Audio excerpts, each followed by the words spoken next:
Conclusions of Mendelian inheritance. Mendel's conclusions were based on three laws: law of dominance, law of segregation, and law of independent assortment. All the experiments which were performed by the Gregor Mendel in mid of 19th century, the result of those experiments was in the form of three laws: law of segregation, law of dominance, and law of independent assortment. What were the conclusions of law of dominance? Law of dominance states that in a cross where two plants they are pure breeds, as a result of the cross of such a plants, one of the trait will disappear. If there are two traits, one of the trait will appear and one of the trait will disappear. The trait that will appear will be dominant over the trait which will disappear. So this is called as law of dominance. Like if we take the example of seeds, in case of seeds, smooth seeds and wrinkle seeds. Smooth seeds they are completely dominant over the wrinkle seeds. So in case of law of dominance, there is no third phenotype. Either the seeds, the phenotype of the seed will be dominant or the phenotype of the seed will be recessive. So there is clear relationship between the dominance and the recessive. So this is law of dominance.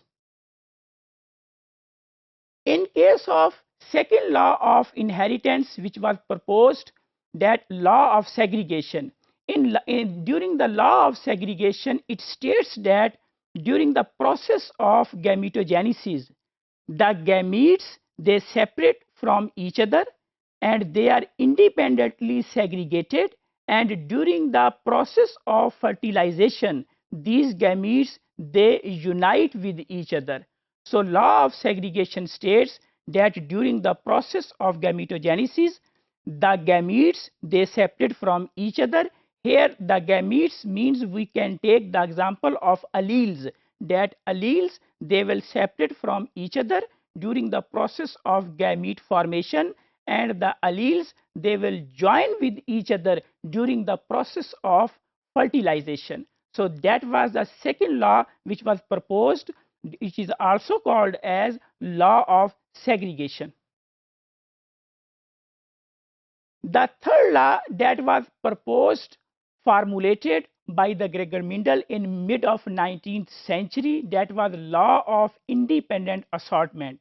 Law of independent assortment states that if there are two genes and the segregation of the gametes of those two genes that is independent from each other, they will not inherit in the form of a unit. Instead there will be a independent segregation, because this phenomena is explained in the form of dependent segregation and independent segregation. But in case of law of independent segregation it states that the gametes they will be separate from each other, and that separation or assortment will be independent from each other. So these were the three laws, or we can say that it was the conclusion of the Mendelian inheritance.